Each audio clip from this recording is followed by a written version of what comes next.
Conference. We're going to build the best football program in the SEC Conference. You have now arrived at Stadium in Gale. The kick, it's been blocked again! How about it? It's been blocked again! It's going to heat one deep down the field. It's going to be to the goal line. It's going to be gone! It's a touchdown! And the Gators have won the game! Tyreek Cleveland! How about it? I can't believe what I just saw! Dropping back to throw. Thompson fires the ball over the middle. It's Dory! It's Dory! Got a touchdown! Dory's got a touchdown! Oh, man! Dory's got a touchdown! Ahmad Black, in his final game as a Gator, takes it all the way home and sends Urban out the winner. You have now arrived at Stadium in Gale. Boys and girls, ladies and gents, welcome to another episode of Stadium Miguel. It's your favorite Uncle Silk. It's Dan. And Delatory. Just throwing my camera on there, Silk, in the last second, just like me getting to my wedding. Same corner, same time, but we got some hot bats, man. How y'all boys feeling? Y'all good? Nick, Tired. how are you feeling, buddy? Tired. Really need United to not have any delays tomorrow. Mm-hmm. A lot to ask for. tough scene. Not trusting United Airlines. So, tired. We got some writing to do. Last game of the year. Clear eyes, full hearts. Get home. Have you figured out your haircut situation out there? It's a Spanish barber shop. So they don't do reservations. I'm just gonna have to walk in. So I leave Omaha at 6 a.m. I think I get into I'll get into Gainesville around 3. Mm-hmm. And I just gotta drive there. Just gotta sit. You going to Fades and Froze or Jay's 503. That's the Okay. spot. If you want to have a welcome party, I'll be at Jay's 503. Hopefully getting my haircut. right when my wedding. Nick steps off the team PJ right there at Gainesville Airport. Need to call DJ. Hey man, need those miles for tomorrow, for Tuesday. There's only a few of you guys. Why can't they throw you on the PJ? They brought a lot of people out here. Florida brought on the first wave, including players, UAA staff, friends, family. Mm-hmm. Kids, friends, brought 95 people out here. Todd Gold. I think Scott Strickland left and came back. And the second wave, there were more people. Todd Golden was on that wave. Buddy, did we pay for Scott Strickland's assistant, whose dad was the head coach at Virginia, that was on TV for like 5 straight innings to fly out, or dad take the check? I don't know. Yeah, you didn't see it, but we did. I didn't. Great innings in that Virginia game. Yeah, that's a tough scene. I feel bad for her. That was an awkward matchup. Dad is coach at Virginia, and she's been at Florida for 6 months. Yeah. I think she works right under Scott. Right, works for Scott. So works for Scott. So I don't know. I don't know if she paid her way out or if she was in that group that came out. But that's awkward. Like, you don't need to put her on TV. Yeah, for her. Didn't see it on TV. You don't. That's like the Kim Mulkey treatment from 2017. I'm sure Kim didn't ask to be on TV or to be identified as Kramer Robertson's mom 7 times a game for all 7 of their games in Omaha. Yeah. Well, Haven't seen Kim out here this week as the LSU women's basketball coach now. yeah, probably. Somebody's got to take care of stealing money from the Children's Hospital. So, what was your weekend like? Great times, man. Both kids' birthdays it's pretty much 7 days apart. So Sweet 16 with my daughter. Got to hang out with her friends and kick it.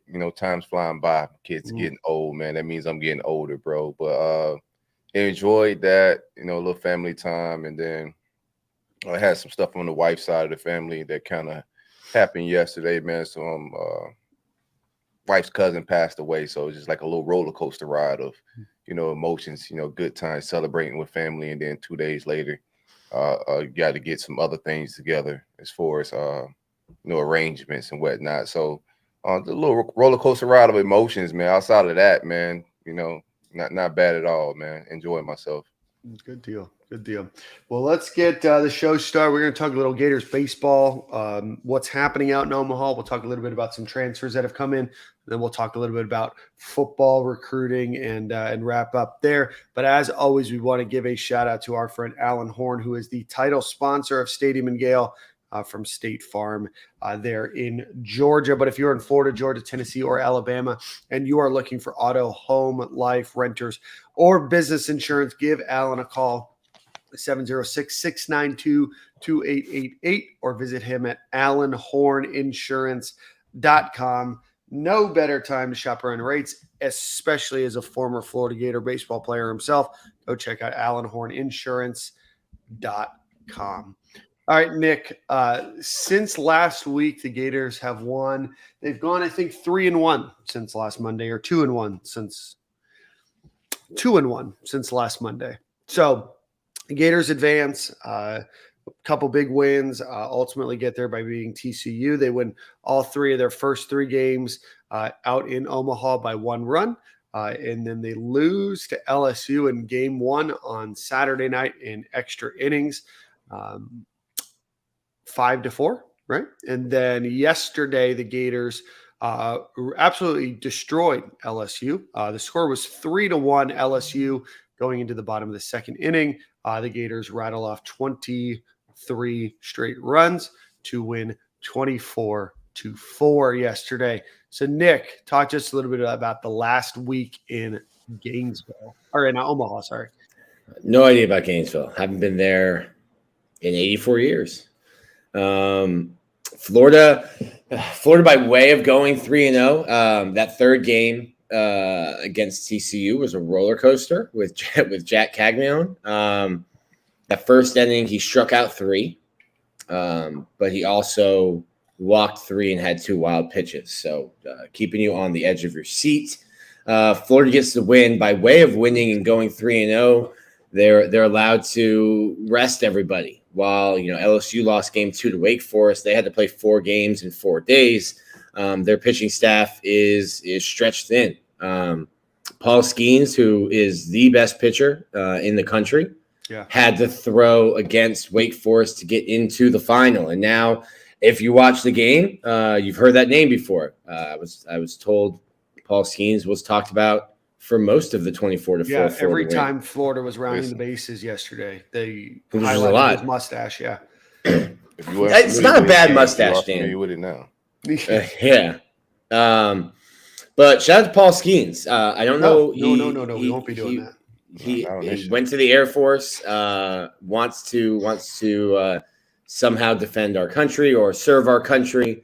But he is 6'6", and I think that's too big to fight fighter jets. So is LSU team full of like dads with plumber jobs? Man, they look like a very old team, man. Yeah, like veteran car mechanics. The guy that hit the home run in extra innings on Saturday.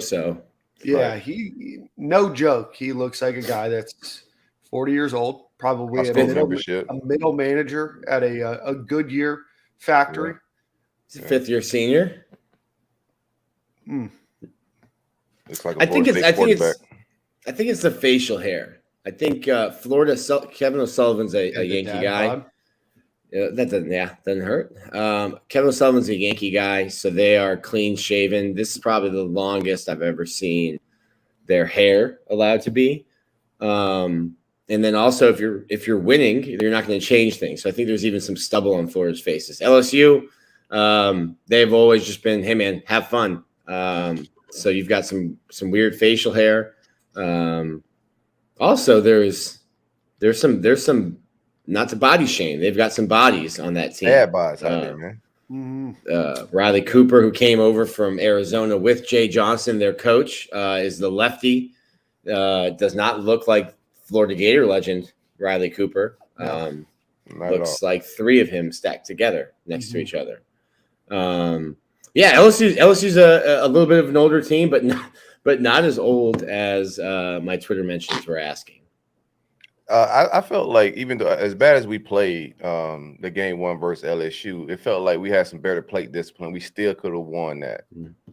Yeah, it's tough. The kid Ty Floyd threw. It's scientists, physicists will tell you that the ball cannot rise, but when you're at the plate, the way that he throws the ball with the backspin that he gets on it, the ball will look like it's riding up on you. And I think you saw Florida take some pitches right down the middle, anticipating the ball to ride like that.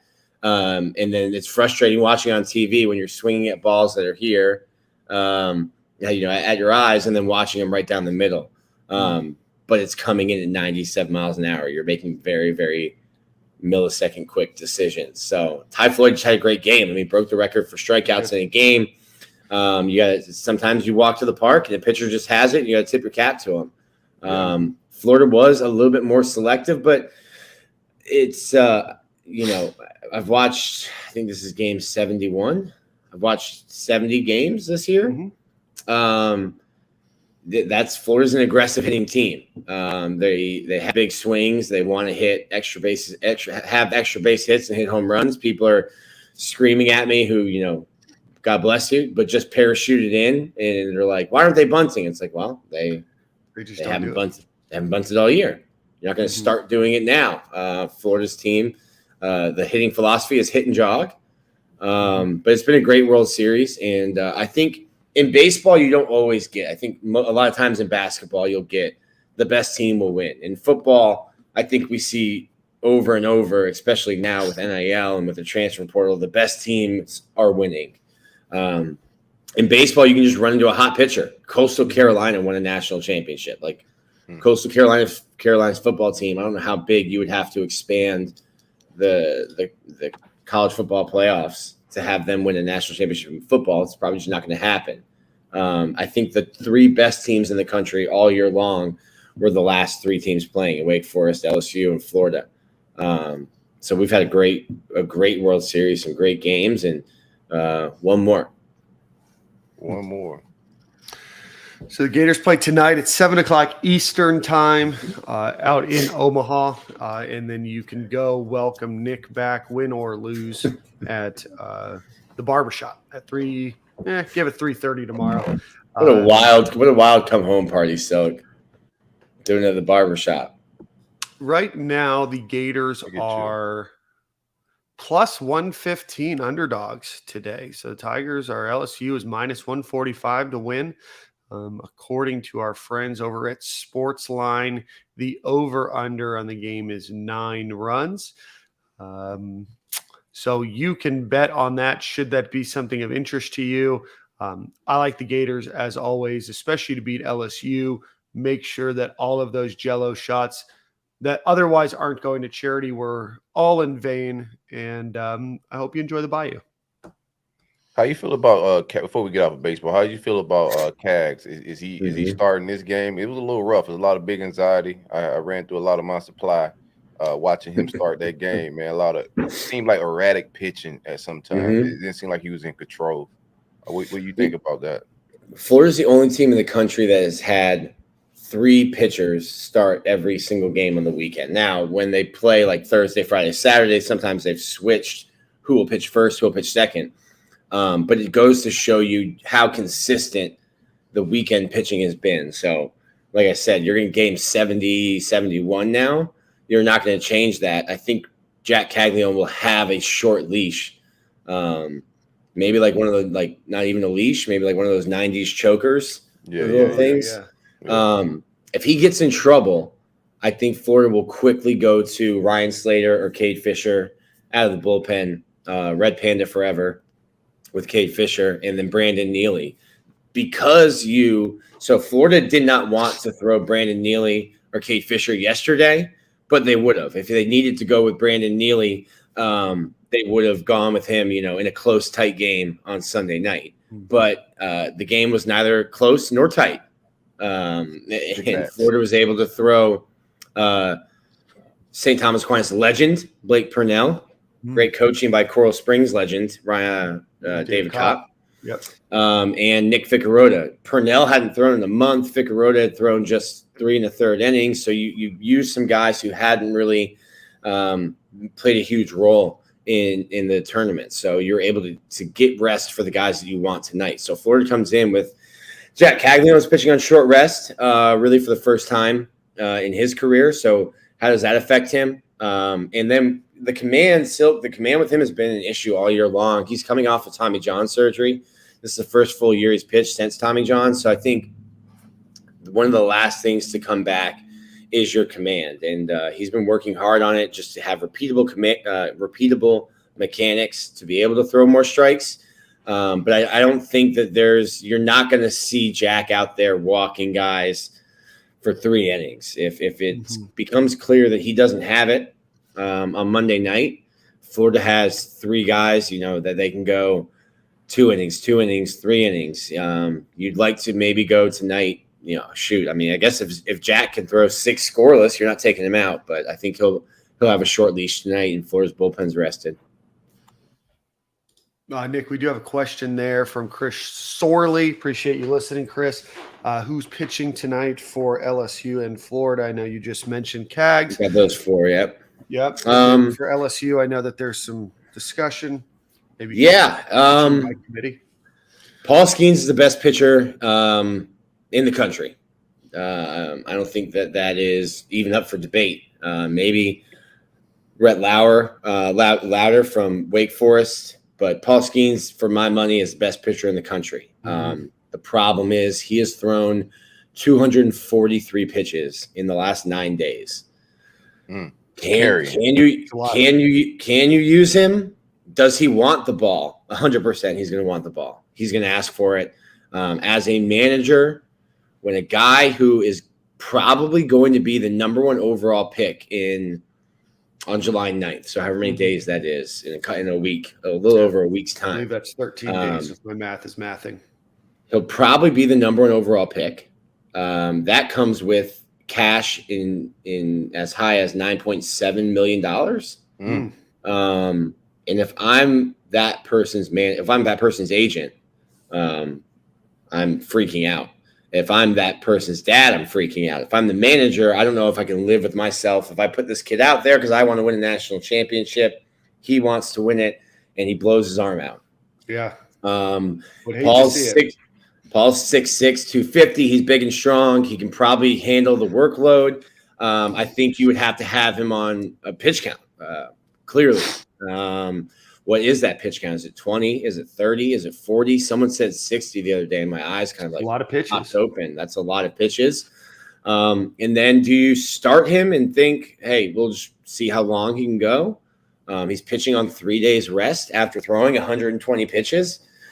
And this isn't like the major leagues. I know a lot of people look at it and they're like, well, everyone pitches on 5 days rest in the majors. In college baseball, Paul Skeens pitched every Friday. So he would get 6 days in between every start. He's got a routine to, run and get the lactic acid out of your arm, get stem work, get a massage, throw, do a bullpen. So it's not the major leagues. This is college baseball. He's usually on a 1 game a week schedule.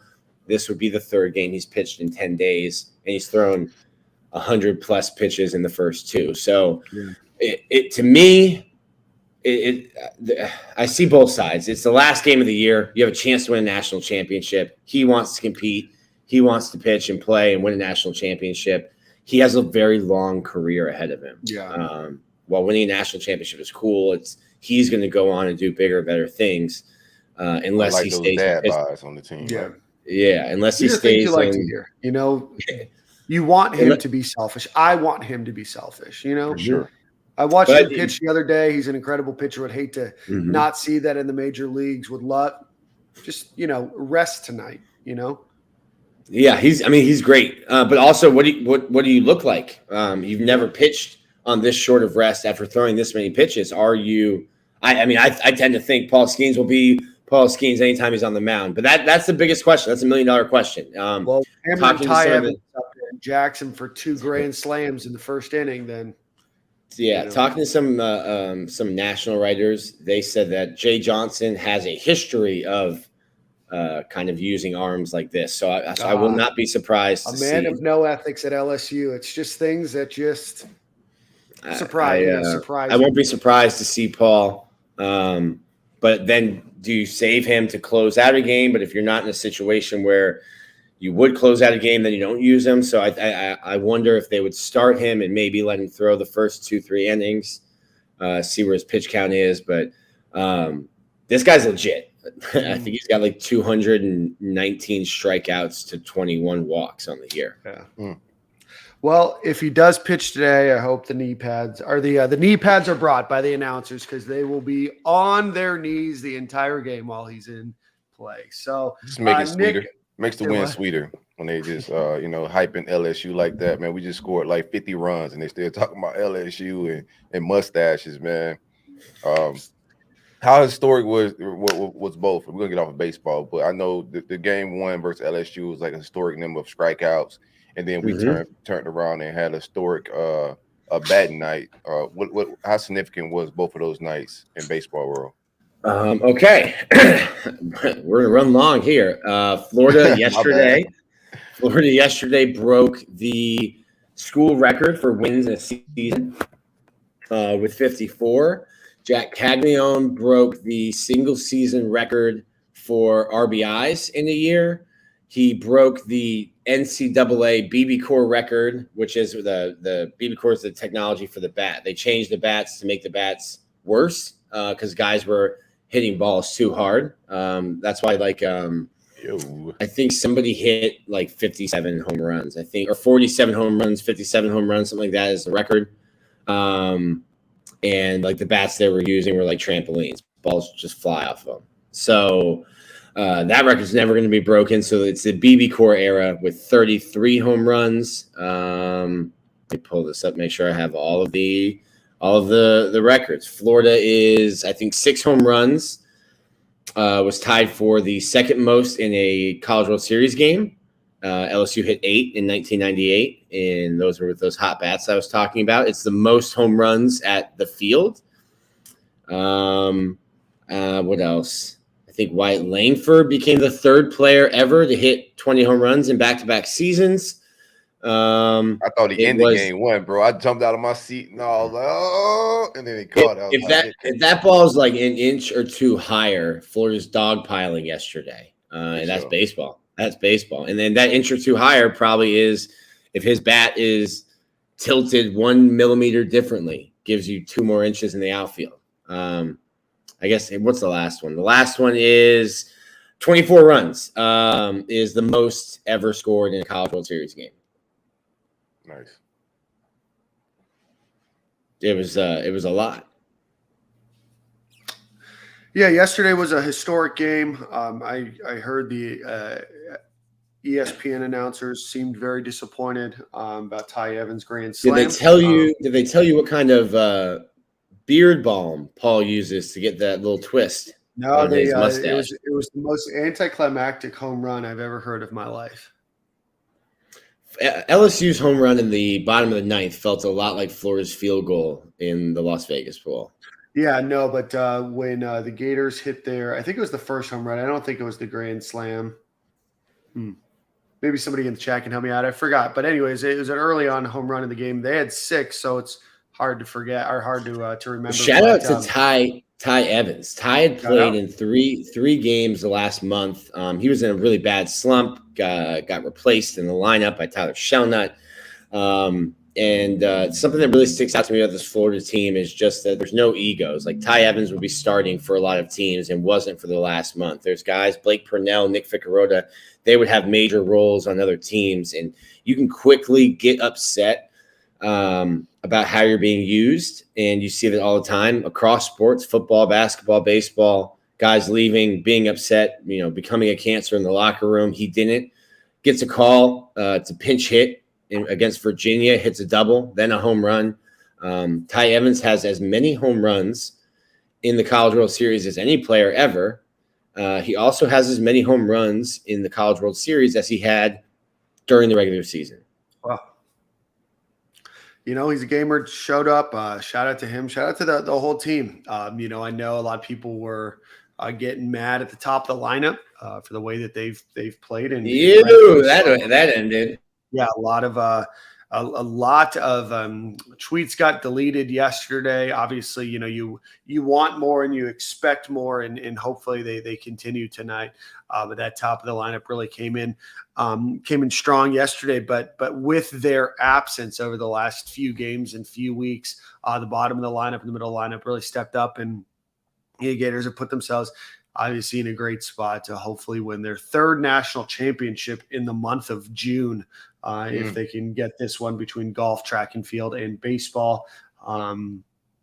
So absolutely incredible to see and hope for. Nick, we're going to stick on baseball, but before we do that, let's give a shout out to our friends over at Home Field Apparel. Go visit homefieldapparel.com. Use promo code Stadium and Gale, all one word, at checkout. Get 15% off of your order. Some of the best shirts and vintage T-shirts for the Florida Gators, as well as about 80 different schools. Go check them out, homefieldapparel.com. Promo code is Stadium and Gale at checkout. Nick, before we move on from baseball, Gators did get 3 new transfers into the program over the last week or so. Right-handed pitcher Kelly Austin from UCLA, catcher Tanner Garrison, and third baseman Colby Shelton, who's from Alabama. Give us a little bit of an update on those 3 guys transferring in. You are on mute. Florida needed with BT making money moves, advising money moves. He's out. Renee Latris is out. Salvi Alvarez Salvi and Renee are leaving. So that only left Luke Heyman, who's only caught a handful of games this year. Is really DH'd and played first as the only catcher on the roster. So they needed to get at least, I think, in my opinion, at least 2. You get Tanner Garrison. I think he's one of the best pitch framers, one of the best defensive catchers that they could get. Luke Heyman has a little ways to go in terms of his defense, but clearly a phenom offensively, can really hit. So Florida gets a defensive catcher in Garrison, a guy who's older, and the last time they went to Coastal Carolina for a catcher, it worked out with Riopel. So I think that clears one need, and they'll go for someone younger, maybe either flip a kid that's committed or a junior college player who's played a year. They'll try to go younger to get a third catcher for the team next year. I think when you look at Kelly Austin, really, really good pitcher. He doesn't have like electric like Brandon Sproat, 100-mile-an-hour fastball, Hurston Waldrop, 97-mile-an-hour fastball, but he has great command, pitches to both sides of the plate.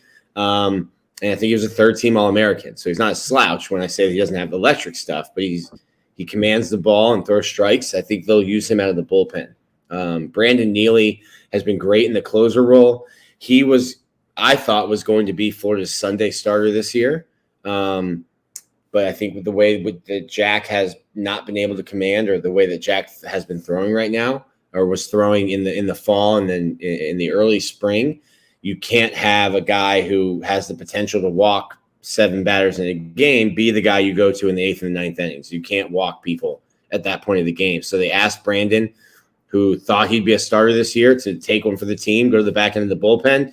And I think the reward for that will be that he will get the opportunity to start games next year. So you'll have 4 pitchers there, and I think Kelly Austin fills that Brandon Neely role at the back end of the bullpen as your closer. And then getting Colby Shelton's the big one right now. That's the biggest transfer portal name that has committed anywhere. Freshman from, I think his parents have relocated, but originally from Florida. Hit 25 home runs last year. He'll play shortstop for Florida next year. In Florida with Cade Curlin, Jack Caglione, Shelton, and there's another guy who hasn't announced yet. Don't want to blow anything. Don't want to ruin anything for someone's announcement, but right before your wedding, so blowing nuts. Don't want to ruin anyone's commitment, but Florida might have like 100, 80, 90, 100 home runs in the infield next year. They're going to be fun. Colby Shelton hit 25 last year, freshman All-American, freshman All-SEC, really, really good player. And Florida's not done in the transfer portal. I think you'll see them look to add another outfield bat, maybe a center fielder. We'll see what happens there. And you're going to get a bunch of guys transfer out of Florida as well after the World Series. I think that's just a system of the talented recruiting class they have coming in and the guys that they're adding in the transfer portal. I think, Florida has 5 in right now. But I think you'll see some more guys hit and some guys that are even out here in Omaha will end up transferring because, in baseball, you have 2 years for some guys if they're sophomore draft eligible or 3 years. So I would just say don't freak out when guys start entering the transfer portal. We're obviously waiting to see what happened in Omaha.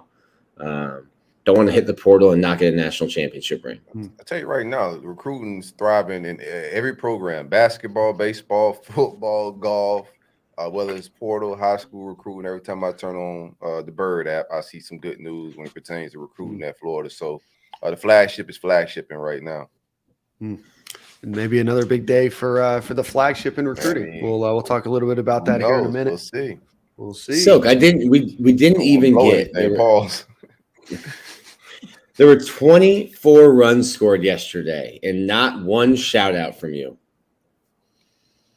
The game got started, right?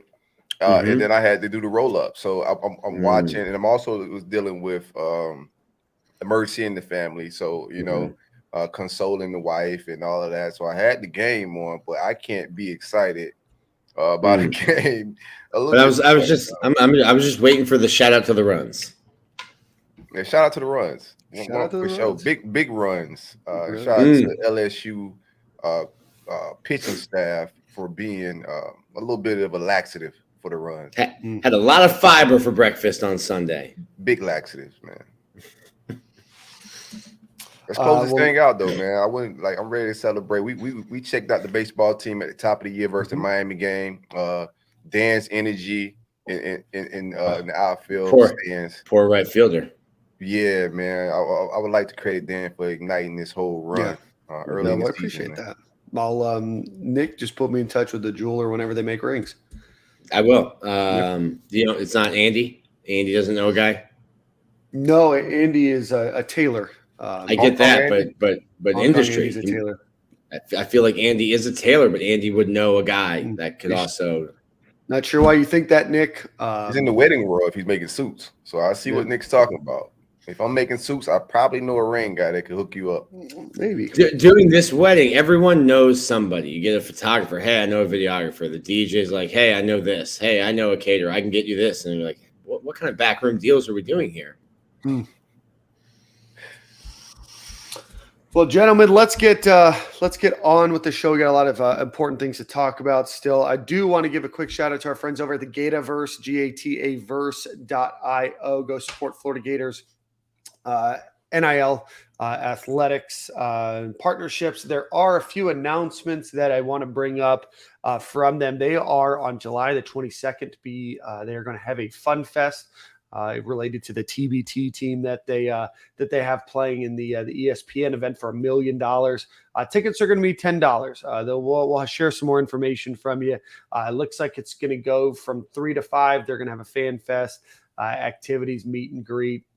Music, autographs, all that kind of fun stuff. There's going to be a number of players from the different sports at the University of Florida, current student athletes that'll be there. And then after that, there will be a TBT exhibition game. Those tickets are $25. And they're going to have a bunch of other former Gator legends out there as well.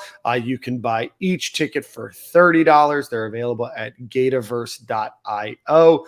They also have a VIP package, courtside seat, VIP suite, and access to the Fan Fest after party, all for $175. So again, a lot of things. Go check it out. Gatorverse.io. Go support the basketball, the TBT basketball team that they're putting together. A lot of former great Gators. What date is that game? That exhibition will be on July 22nd. My birthday, man. I might have to pull up, bro. Pull up. I kid. I'm being in North Carolina, but it sounds like a great time. I wish I could be there. Well, Silk won't be there, but that doesn't mean that you can't be there. For Go sure. check them out, Gatorverse.io. Do you want to shout out a couple of comments here, Nick? I think that there's some questions for you. What are the Gators wearing today? Has that been announced yet? Uniform YouTube is here for you. You are on mute. Amateur hour today. It's his first time doing a podcast. Bro, I'm tired. Nick wish we lost, man, so he could be home right now. I could tell. That's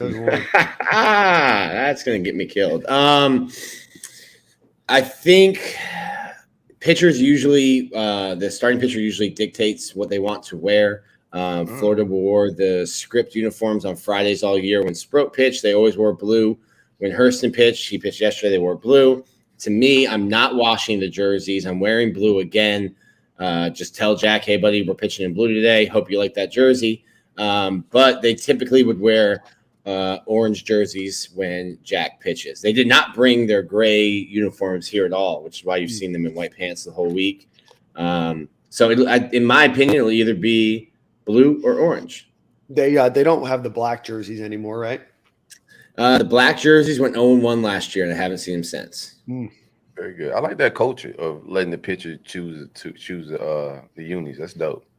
Yeah. Listen, like everyone, all the batters wear every jersey. They're playing every game. If you're only pitching one time a week, hey, coach, I like the way this jersey fits. Can I wear this and be comfortable on the mound? Yeah, man. Please be comfortable on the mound in the last game of the year. And then DeAndre Gosha said, Nick enjoyed you on the show this morning down here in Birmingham, Alabama. Shout out to Cole Kublick and Greg McElroy. Chopped it up with them this morning. Yeah, definitely shout out to Cole. All right, gentlemen, we have some exciting news to talk about for the Florida Gators football program and recruiting. If you have not listened, please make sure you go back and listen to our last episode. We did a pop-up show on Tuesday morning? Yes, sir. Obviously, a lot of things happened over the last, 2 weeks now for Florida Gators in the recruiting department. We talked a lot about it last week. We went over all of the players that committed, and then on Monday of last week, the Gators got 3 more. And while I pull up that list of folks, right now the Gators sit number 3 in the country regarding recruiting. Georgia is number 1, Ohio State's 2, Florida is 3, Alabama's 4, and Michigan is 5. You have to scroll all the way down to 14 before you get to another in-state rival. But that's where the Gators sit right now. So as of last week, the Gators had not gotten, when we last did our show on Monday, they had not gotten Jamonta Waller. Jamonta Waller is a linebacker edge rusher, 6'1", almost 230 pounds. Nick has not called in the favor to up his star ranking, although there is something interesting. We'll talk about star rankings here in a second regarding Georgia, but Jamonta Waller committed last week. Again, I know that we talked about it last week, but you guys want to give any more high-level discussion on Jamonta Waller? Man, big hit, man. Like I said, biggest, I think, defensive end commit since Dante Fowler, who was a 5-star. I think 0-3 is going to clear up some ranking and adjust some things that'll make him a consensus 5-star. But absolutely one of our best hauls when it pertains to defensive line. Hopefully we can get LJ McCray to join the fold and wrap things up. I know he's saying that he's going to make a December decision, just drop the top 5. But Spencer Chaos, man, my guy, Coach Chaos, is killing it in the trenches. He got some wild 3-5-2 dogs doing their thing right now, but absolutely great get. You pull up on Lane Kiffin, who was talking absolutely greasy about our coach, throwing some subs out there. We got him to start deleting some tweets and backtracking on what he was doing. But you pull up in Mississippi, which is a tough area to pull number 1 recruits out of, to pull him after such dramatic news with Austin Simmons reclassifying and going to those guys. So great timing. I love that Billy got aggressive. I know people had this take about, so many recruits leaving uncommitted.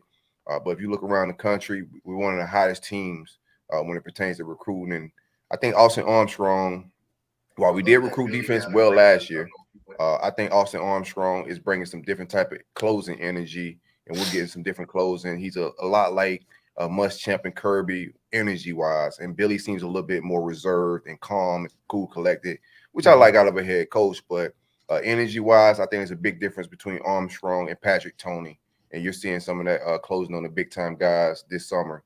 And I like that we're stockpiling those guys in the summer before the ball gets started. Yeah, that's definitely probably the biggest surprise of this recruiting class, I would say, so far. Obviously, the Gators have done very, very well, but of the players that that probably weren't expected or expected to pop so soon, especially with Waller having an announcement date set, a couple of months out from when he, ultimately moved his announcement date up to, you don't, like Silk said, get a lot of top ranked players out of the state of Mississippi. You don't often go head to head against that big end state school and grab them. Florida's had some success out of Mississippi over the last few years, but for this new coaching staff to come in, to connect with the family, connect to Jamonta, and ultimately have him come in. I mean, this kid is incredible. If you look at 247, he's a top 30 player and he's a 5-star. If you look at ESPN, he's the number 16 overall player in the country. If you look at Rivals, he's the number 4 overall linebacker in the country. This is a who's who of linebacker commits that the Gators got. So you throw him in there. He's an edge rusher, but from also stand-up linebacker perspective, him, Miles Graham, and Adarius Hayes, who also announced that he's shutting down his commitment. And then you add in Aaron Childs, who committed to the Gators last Sunday. You're not going to find a better linebacking class in the country this year. Or historically for us all time. It's a historic haul. Yep, absolutely. Also last Monday, Marcus Mazcall, the offensive tackle, 6'4.5", 290 pounds, out of South Gwinnett in Atlanta, Georgia, announced his commitment to the Gators. He is a 3-star guy, projects to play in a number of different spots along the line of scrimmage there, but good get for the Gators there. And then finally, Micah Boyru, who committed to the Gators as well last Monday after we record. I think I'd actually have him right when we were on the show last week. He's a 3-star guy. Whose rating is really all over the place.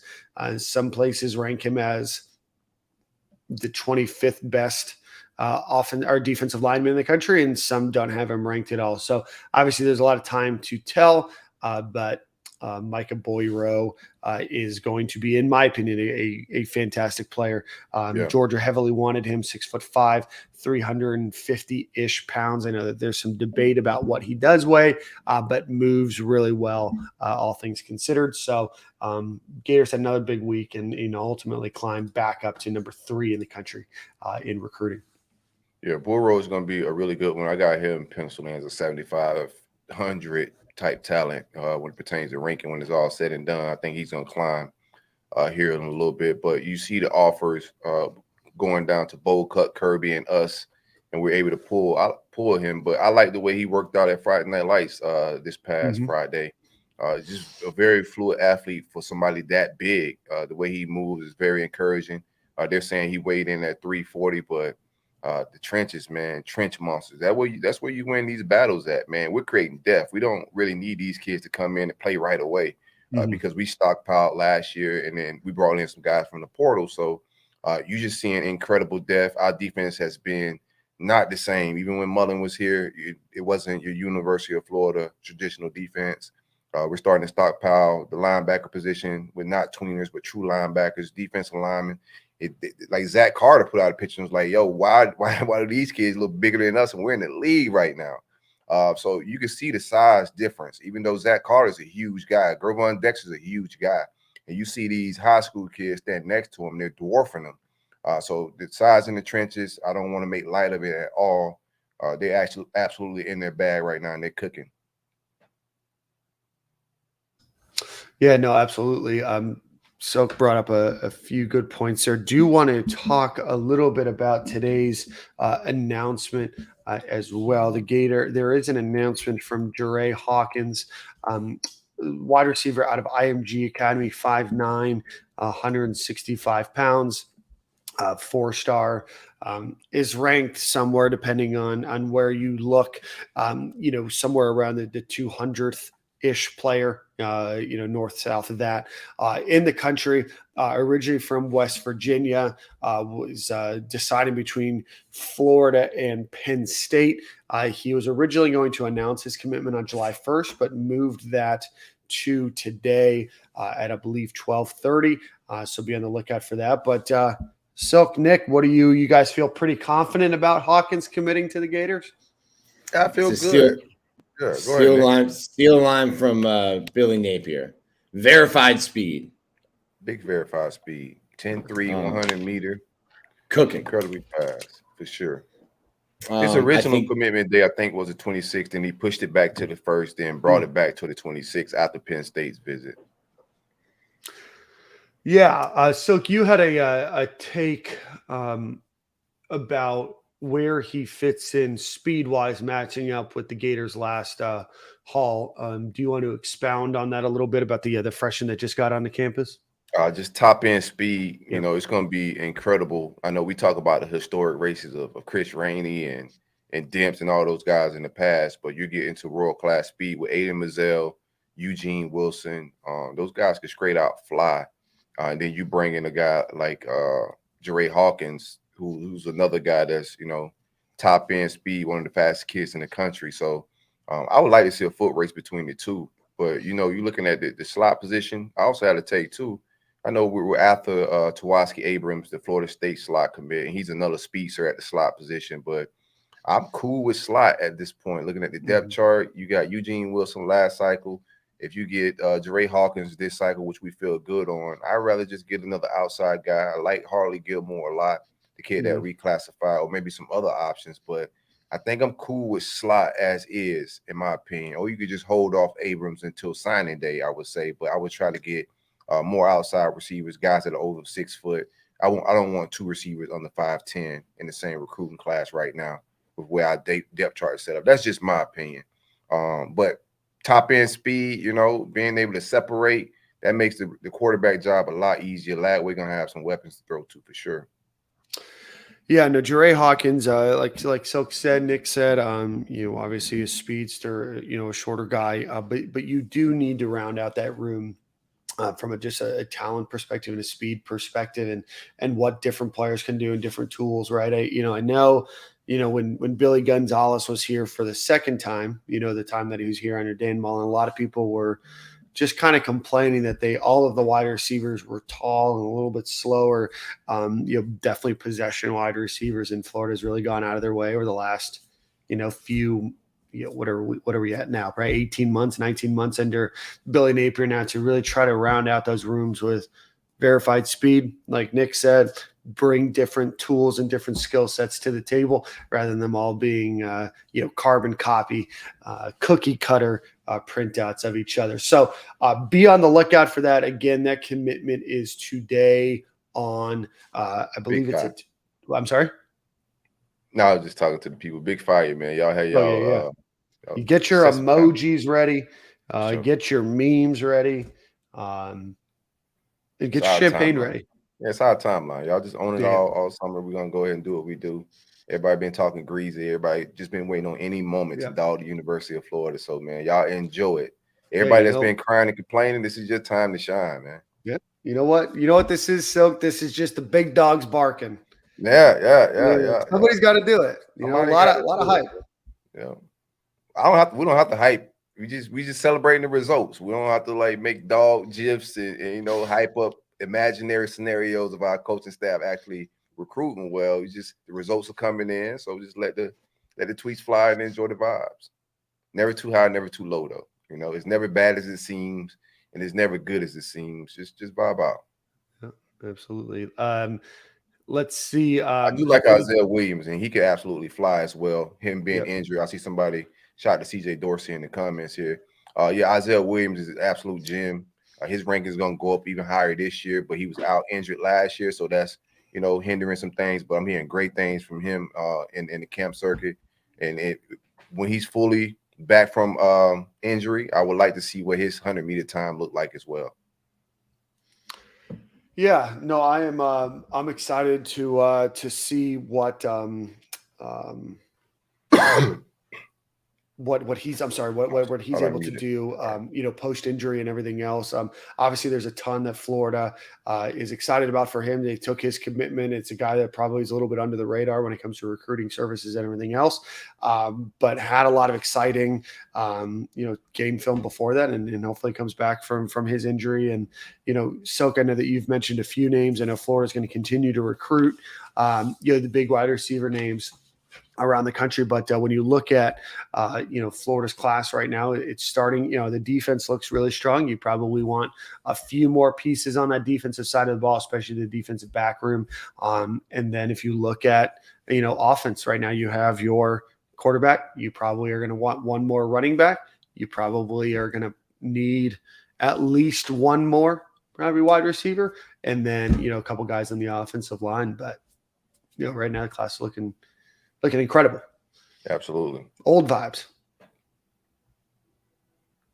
Let's see. There is some Jarrett Gibson is a name, a running back name that a lot of fans have heard about for a long time. Originally from Gainesville, hasn't played here in a few years. He commits to Texas. I mentioned it before. Darius Hayes, who visited Miami a few weeks ago. Miami fans. Gabby got their hopes sold up. He's definitely a fan and not a writer. Yeah. Long essays about hiding the visit. Goes down to Miami with what I believe his sister, who is down there. Miami fans get in a tizzy. They're ready for the Life Wallet bag to be dropped for Darius Hayes to join the Miami football program. Does not happen. He shuts down his commit. Is there a Life Wallet bag? So, Nick, great question. As of last week, we needed a plan. And I say we as a shareholder, it is partially my business, had to put a plan in front of the NASDAQ to make sure that we can get above that dollar mark. The plan was submitted. We also don't have financials, though. So we are months and months and months behind on that getting done. Would it hinder being able to put a plan together with, I guess, redacted and or missing financials? Not only are they're not just missing, they're materially wrong. They're incorrect. Everything about it is just shows an absolute just tomfoolery from the executive branch of this business to conduct a business. And I, for one, am disappointed and concerned that my investment. Do you have stock into the Life Sports media team in the sports department? Do you guys get any tie into that or no? No. A BOGO deal on that stock? No, that's not available. The content is rough, I would say. Not if we did have ownership of Life Wallet Sports, which strangely is a different branch than Life Wallet, a healthcare app. Don't quite understand the branding. Don't really understand any of it. But yeah, as a shareholder, these are things that we're waiting on answers. What about the 707? Right now, we can't even get our financials, let alone have a discussion on branding. You don't have any ownership of the 707 team either? It's a bad deal, bro. No, there's nothing. There's been silence. I don't even have a request to go over any business that we've had for over a year. There has been no actual business run as part of Life Wallet in about a solid 9 months from a legal SEC perspective. Have you considered buying the dip to maybe help boost the stock?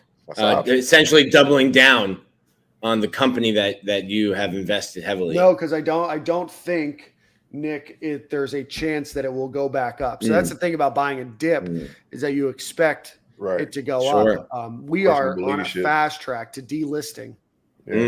Tough. Yeah, we are in a, down in South Florida, they have those express lanes that are like a ton of money during rush hour. That's what we're in. We've cleared the lane and we are just driving straight south on our stock investment.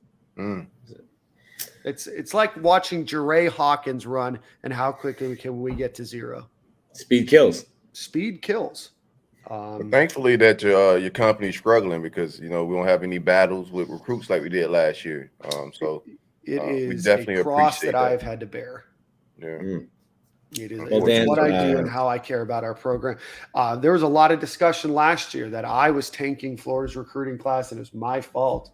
So what I'm doing is I'm putting my future retirement on the line so that we no longer have to deal with those issues. So I will take your financial situation into consideration when Lauren and I look at whatever the wedding gift was. oh yes, And if no, it's just your limited because of my if it's just your presence at the wedding, gas is expensive. So thank you for using whatever shekels you have left after investing in Life Wallet on driving up for the wedding. Might ride a bicycle. You leave tomorrow and be there in time. Gentlemen, any final thoughts? And no, a lot of baseball talk today. Shout out to Ricky Castillo. I don't know if we mentioned him last week. He won his first ever Corn Ferry event. Did really well yesterday. Yushin Lin was in the top 10. I don't know where he finished, but at some point yesterday, his first golf outing on the Corn Ferry. But any other topics of conversation, gentlemen, before we head out of here? Friday Night Lights. I thought. Let's talk a little bit about it. Yeah, I thought Friday Night Lights was a good vibes from what I heard. I like that they laid the foundation of the 2024 class already this cycle. And then you bring some of those commits back into town a week after they committed, which is already good vibes brewing. And then you bring in some of the top 2025 recruits that you're after to get them to hang out with some former players, some commits. So I know we've been talking about Friday Night Lights kind of dwindling down, but I thought it was a nice event this year. And if it's the vibes of solidifying or getting that ball rolling for the 2025, that next class annually, I like the way that's set up, and all the feedback from it, all the press from it was good stuff. They made individual videos for Kyer and Gravon and all those guys, Brandon Spike, that were coming back into town. Great job by the entire staff, the media, just a lot of strategy involved. So definitely like the resurgence of Friday Night Lights. It's a different vibe, but I liked it. What do you think happens to Friday Night Lights over the next few years? Do you think it's kept as something similar to this? It's certainly not going to ever return to the camp that it was before. And I think part of that has to do with, certainly timing. You have a lot of players that are visiting, at the time that was.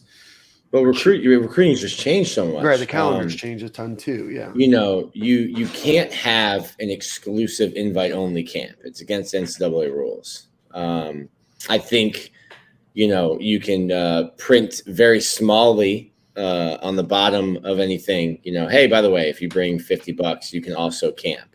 Friday Night Lights just blew up into such a thing because of the caliber of player that was there. And in the timeline of recruiting, it was the last thing before high school season started, before camp started.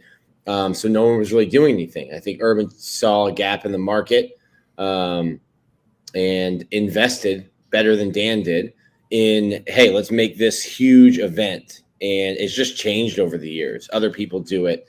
The recruiting cycle has changed. So I wouldn't be surprised if they went away with Friday Night Lights, because it's not and really hasn't been what it was. When Friday Night Lights started, Ronald Powell is on the field working out and going through drills. And then it turned into, okay, well, Florida wants me, so I'm going to go to Friday Night Lights because everyone goes, but I'm not going to work out. And then you'd have, okay, Jerry Judy's working out today. And then you're watching him do one-on-ones, but that's the only thing. And now it's kind of like there's so much other stuff going on. So Friday Night Lights hasn't been Friday Night Lights, what it was, originally born as in years, not taking away from anything. I'm not saying it's an indictment on Florida. There's a lot of factors into it, but it's not the Friday Night Lights that we remember and that you freaked out about, back in 2007, 8, 6. Yeah. I think you just adjust it like they did this year. You go to 2025 class, you bring in 24 kids, but they're winding down the end of their summer, so they're not going to be in workout mode. You even had Lagway not come out because he just finished, camping, did some elite labbing, so he's moving around a little bit. But if you're going after that soon to be junior class and you bringing in the top notch kids, what they did, and they're competing, I think that's the vibes, and you adjust it that way. You solidify your current class. And then you bring in the elite kids from the next class to possibly work out, create some chemistry there. I like the way they had it all set up. They had some big dogs in town, some guys that we're going to be getting in on the recruitment of that we weren't in. Jamie French, he may end up deciding on Bama. He's deciding July 22nd as well. And we're not in his top 5, but after he comes out this week, Billy, was able to get in his ear. He's coming back out with Mom. So you're able to get some guys from the next class to come in and you get into their recruiting while you got some good buzz going on. So I'm not mad at Friday Night Lights if it turns into that. And then you keep getting the former players to come back into town. I know we didn't get a bunch of the legends that you would want to have Janoris and Joe in town, even Ahmad and Major. You want more of those guys in town, and you got next year to do that. But I would like to keep the culture of bringing former players back in, because that's building culture. You see Bama do that. So you bring the former players back in, you use your current class, and then you start working on the next class and getting that chemistry going. And Friday Night Lights is turning into that, and then you still do your cookout at the end of July. That's your new big event. I'm not mad at the strategy at all. I wouldn't scrap it. Yeah, no, CJ said CJ Dorsey, Friday Night Lights is perfect for future classes, help with DJ Lagway last year. So, Silk, I think you make a great point. It was good to have some legends in this year. Hopefully you can continue to grow and bring that back around. It does seem like the staff is very focused on reconnecting with those old players that played at UF, the names that you're familiar with, and the guys that these kids can learn from. But what we're hopeful, I know that there's a July barbecue that is probably a much bigger recruiting event for both this class and the upcoming classes as well. So be on the lookout for more information there. Shout out to Shannon Snell, who's going to be cooking up the barbecue for that event. Doesn't have any vegan options, so no vegan options. Yeah. I think he threatened you for even asking. Threatening hands, man. It's crazy. Do want to also congratulate Bree Wade. You guys all know her. She is on the Florida Gators recruiting staff. She just got promoted to director of football recruiting and external engagement.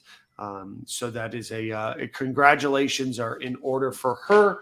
She still reports to Katie Turner, who's the assistant athletic director for recruiting strategy. And then there was a departure that we didn't talk about, made its way on the timeline. We talked about her when she got hired, but Sierra Griffin, who was a former on-campus recruiting coordinator for the University of Florida, is now the director of recruiting for Arkansas. I think she's only like 24, 25 years old. So congratulations to her. Congratulations. Now she got to live in Arkansas. That sucks. But, she does have to live in Arkansas. Hopefully it's only for a year or two, and she can bounce up to whatever the next for sure better place to be is other than Fayetteville. Nick, somebody on 3 asked if you have any idea who's replacing Sierra. They wanted a hot list of names. So did you come up with that? Hot list? It's crazy. Brother, I got one more baseball game, a wedding, and I'm in Europe. That news will break, and I will be Miscusi. I like that.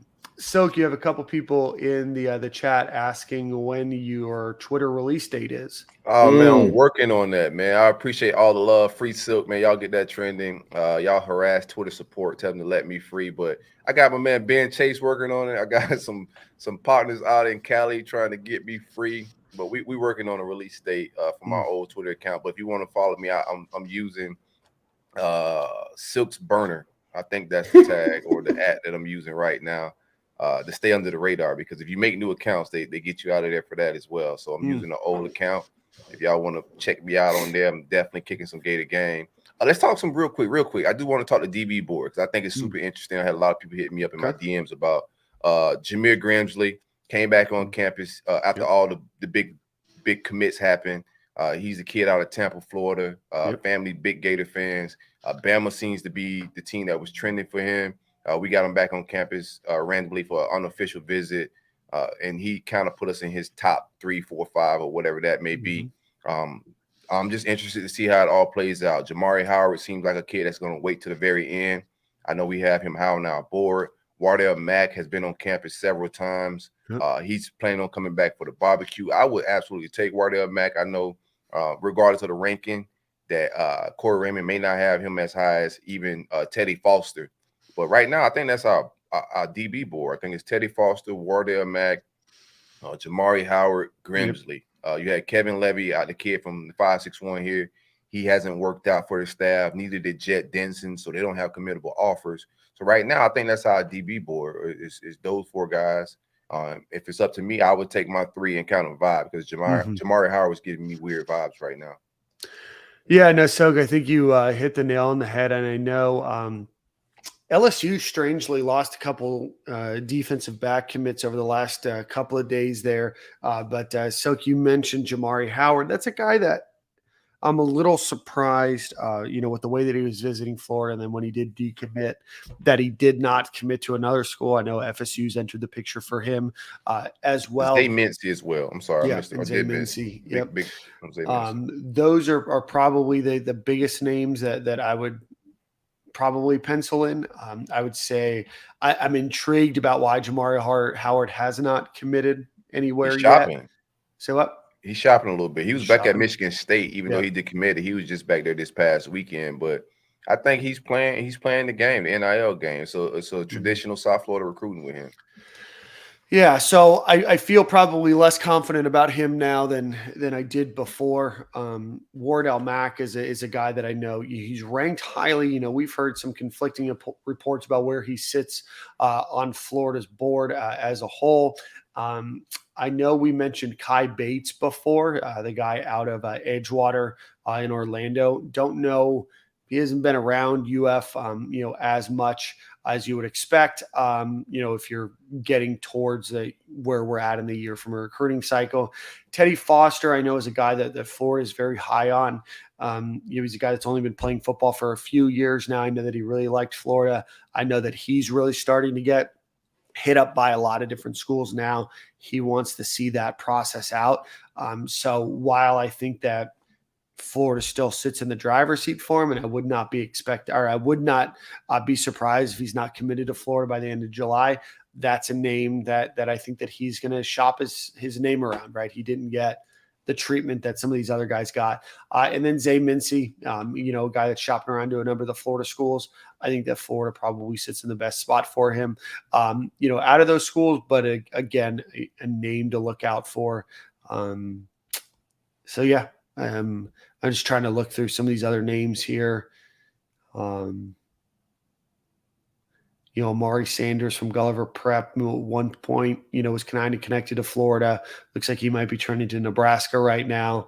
Juwan Johnson's a guy that committed to LSU last year, or earlier this year. I'm sorry. Last month. And I know that Florida, is recruiting him pretty heavily. Is that a guy that, is potentially still on the market, especially with LSU losing a few commits? Jameer Grimsley as well. So I think we've probably mentioned 6 names. I think of the 3 that they get or so, they'll be from that 6. I don't know if there's going to be any additional entries into that group. What I would like to ideally see is Zay Mincy decides before he hasn't put out an official date of when he's going to decide. He's been a little back and forth and undecided on that. But I would like to see Zay Mincy in the fold. Love to see us, close the gap. Usually, hearing some good things about. I know we're catching up a little bit, but I think we could close the gap on Bama. We could get him into the fold, and then Teddy Foster. I'm cool. Whatever we get after that is a plus. Let's lock this thing up, and then we could have Jamari Howard and fight for that, and see what happens on signing day. But let's lock 3 of them in, and have a historic defensive haul. Yep. Yeah, Jalen Crawford. I know somebody asked about him. He's from Parkview High School in Lilburn, Georgia. Right now, it looks like Auburn and LSU are leading in that recruitment. Doesn't mean that Florida can't still get in. I know that he visited LSU a couple of weeks ago. I know Auburn feels really confident about him as well. So I'm not saying that it's not a possibility, but of the 6 or 7 names there, he's probably not in that list.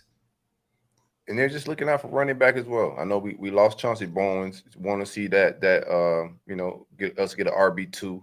I like Kanan Daniels a lot, but I'm still on the lookout to see who's going to be that guy that they really go after. I know Lau, the STA. Shout out to Nick and his peoples. The STA running back is a guy that's already committed to Ohio State. I don't know if they're going to double back on how aggressive they get with him, but interested to see how running back 2 plays out as well. So I got my eye on that. Yeah, I'm going to pull up the old running back list here of players. Let's see. Gosh, you're going to have to go far down in this It's a list. funky That board. doesn't mean that there won't be more That board is offers. funky. Do you think that Florida might go after a guy like Stacey Gage? I know he just committed to UCF. I know Florida. I know a lot of the Miami, Florida State, and Florida all kind of cooled on him. But if you're looking for a second back, that's a name. Anthony Carey.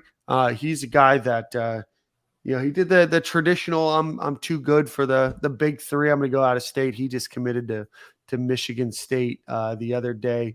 I love yourself. Potentially circle back on him. Rod Gainey Jr. Is a guy that's 6 foot, 175 pounds from Tampa Bay Tech. Obviously here in Tampa, is looking at Florida, USF, a number of other schools. Tovani Mizell just committed to Kentucky a few days ago. Is he a guy that Florida could go after? They offered Malik Kesley from Plantation High School as well. So these are names, again, to look out for, but I don't know where Florida goes for RB2 right now. Yeah, Mekhi Danzy is a guy that they're after. He just officially visited Florida State this past week. He's actually a Florida State lean from the Panhandle area, but another verified speed track guy. He's competing in a lot of big-time track events this summer, so it's been tough trying to get him on campus. He said to Florida State this past week, to Florida State writers, that he may make a summer decision. Maybe we could push that back, but that is a recruit that I do like as far as like an all-purpose back, top-end speed. He has a lot of potential and upside for what he brings to the table. So we'll see how it all plays out. One minus going into the portal as well. Not stressing running back. Yeah. Most of these running backs now we're talking are rotational guys. Not hard to find rotational backs. I thought we lost an elite back in Chauncey Bowens. But from the pool of guys we're looking at right now, they're rotational guys that have some talent. It shouldn't be hard to find one of those.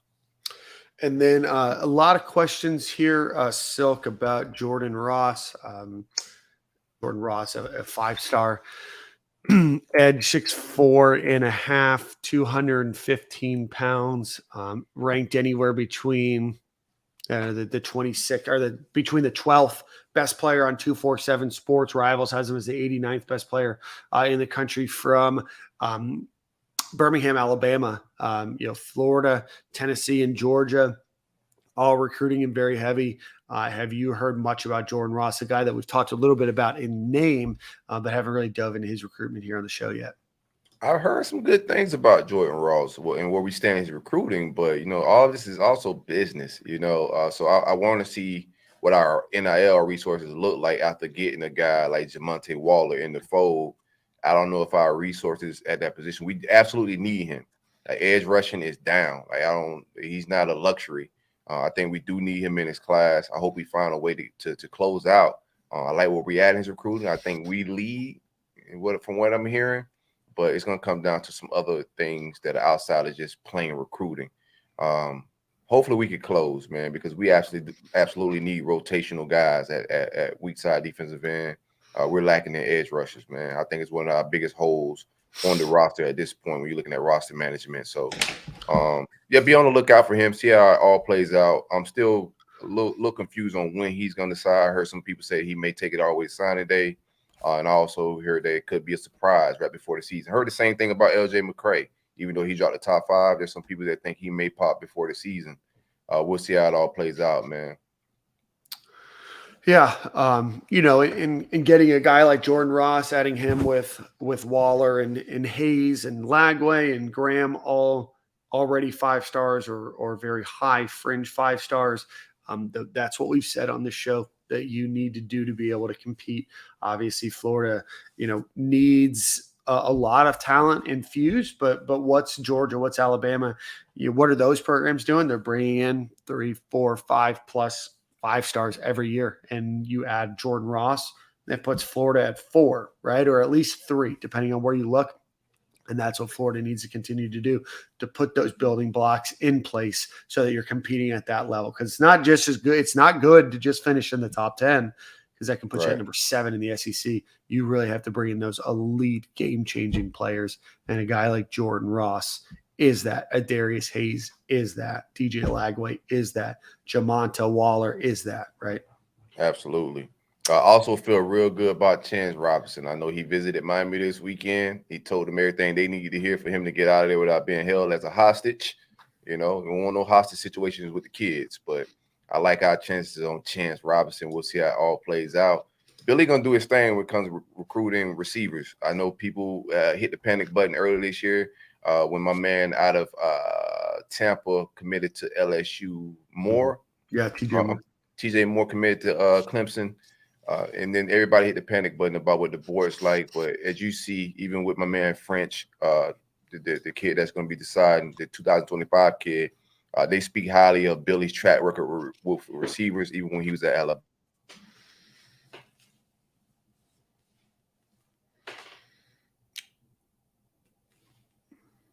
It's going to be very good while he's here. So we'll see how it all plays out. But Chance Robinson, man, we got you in our crosshairs. Miami, alert your people. Or don't. There you go, Dan. Dan know the procedure, man. I know the vibes. Yes, and I forgot Xavier Filisame also 5 stars to that. If you add Ross, we're not saying that we are. We're just saying if you did Lagway, Graham, Filisame, Waller, all 5 stars. 5 stars. I don't know when the last time Florida had that. Maybe that 2010 class. Boys recruiting, man. Yeah. These boys recruiting. I could, bro, I don't have to lie no more about recruiting. It feels good, man. It does. I think we could have had these same vibes last year, but we had a mold, man. Things just seemed to be a little bit smoother. But it's some guys last year I think we could have closed on. We could have had back-to-back elite years. I think the biggest difference was just, getting some people out of the way, and it's running a little bit smoother. We're not running into any bidding wars. Haven't been any Miami battles like that. All the battles we had with Miami, we ran down on them. It hadn't even been a back and forth situation. And we're going to see how it all plays out with Chance as well. It would seem the South Beach well has run dry. That's what it seems like, man. Shout out to Dan for, investing in such a shady outfit. Yeah. Again, my cross to bear, but what I do in this program. Gentlemen, any final thoughts before we do our quick and final ad read and then get everybody on this? Quick programming note. As you guys are well aware, Nick's wedding is this weekend, Friday evening. Everybody's invited. Yeah. And everyone's invited to go to the wedding website and hit that honeymoon fund. Yeah. Invitation, open invitation. And then Nick will be gone for 2 weeks. So you get Silk and I, just the two of us chopping it up. As always, let's do this. Let's try some type of competition to see who substitute teaches for Nick while he's out. So we got like a fan of the show or a writer or somebody just sub in for Nick. We can switch it up each week while Nick's out, just to make it interesting. Yeah. Okay. It will not be me. I think there will be a divorce if I'm podcasting on a Monday in Rome. I'd be probably like a Monday evening in Rome. The backdrop would be fire though. Great backdrop. Yeah. Dan, it's like on my phone, walking through the Coliseum. It's the same, different corner. Just different time. No corner. So if you know of anybody, or if you want to give us a list of somebody or a list of someones that you would like to fill in, perhaps that someone is you. Right. Let us know. Apply for the job. Same corner, same time. Yeah. Get Shelton from High Top Sports to fill. Don't know who that is, but take a look.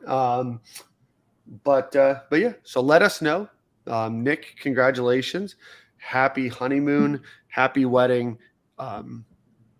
Happy Omaha travels as well. Get me home united. Yeah, that's a lot to ask for. It's tough. I had Delta. Listen, it's been a 48. It's been a long 12 days. Yeah. It has lots of Lots of sitting around, it seems like, Nick. A lot of time in between games if you are there to cover just one team. Yeah. Very nice. Oh, and I want to give a quick thank you to the Pinellas Gator Club who invited me out last week, pardon me, to see Kelly Ray Finley and Todd Golden speak. We got some great, we got a good interview, just Todd and I hanging out, chatting, and then we didn't get the fun part where we talked a little bit of rap music after that on camera, but go check that out. But appreciate the Pinellas County Gator Club for inviting me to that. Both coaches are recruiting very, very well. I know Kelly Ray has a 5-star in this class. She's got a 5-star committed for the next class. A lot of exciting stuff happening in women's basketball. And then obviously Portal God Todd, a nickname that he is very familiar with. Had a great speech as well. But yeah, so thank you so much to them. Silk, you have a song of the week. I'm going to get one final ad read in, and we will take it from there. Actually, Nick, you'll be gone. Why don't we give it to Nick, and then Silk will build it back up for you next week. It's all good, man. Nick, so think about that. Maybe it's your first dance. Who knows? But want to thank our friends over at Alumni Hall. Go visit them, alumnihall.com, or go visit them on Archer Road in beautiful Gainesville, Florida. Again, alumnihall.com. If you are looking for golf polos, t-shirts, accessories, cups, mugs, anything that you might need, best selection in Gainesville and one of the best selections online as well. Go support our friends at alumnihall.com or visit them on Archer Road right next to the Lululemon that Nick shops at. Shout out to Lululemon, man. Lululemon. All right. Shout out to Lulu. Shout out to Lululemon. And then pay attention. Please be a sponsor. Yeah, we taking sponsors. Yeah, we are taking sponsorships. Big Lululemon fan. This is from Lulu. My shorts are from Lulu. So if you're listening, Mr. Lululemon, or y'all tag Lululemon. Mr. Lemon. Yeah, Mr. Lemon. I do it for free chicken. Nick, you have the song of the week, and then Dre Hawkins. Pay attention to the Twitter timeline around 2:30. He'll be announcing his commitment. And pay attention to our YouTube. We're gonna drop some content, pop-up content. If it does go down for Florida, be on the lookout. Subscribe, like, all of that. Show us love. Share us on Twitter.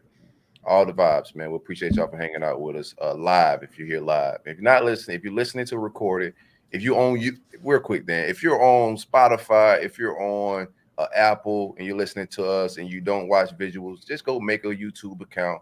That's why our biggest listeners is Spotify and Apple. But make a YouTube, subscribe, check out the visuals. It slaps a little different. We appreciate all the support, man. But subscribe on YouTube. Absolutely. Big shout out to Lion on the visuals. Oh man, we about to slap on some visuals this fall. I'm excited to do a lot of in-person content with y'all. We're gonna get into the studio, get some different stuff off, some different style content like we're doing with the Roll Up Network. But we're gonna do it Stadium and Gale style, us three, some Gator stuff in studio. We're gonna switch it up a little bit this fall. Looking forward to it. Absolutely. Beat LSU. Let's kick LSU's ass tonight. Absolutely. Nick, give us a song of the week, brother, and then we'll see you in 3 weeks. Not the first dance, but this will be the string version of this will be what Lauren walks down the aisle to. So we're going to listen to Callum Scott, You Are the Reason. Big Callum Scott fan. Yeah. Great voice. Yeah. Check it out. My first time hearing Great it. voice. Sure. This I might know this definitely, song, but I don't know the name. This is definitely a different ending song for the pod. But it's a wedding week, so These heathens could use some love in their life, Nick. Yes. This is a beautiful song. So put some love in your life today. Listen to the song at the end of the show. All right, gentlemen. Well, we will see you at the same corner, same time next week. Go Gators, beat LSU, and we'll talk to you guys next week.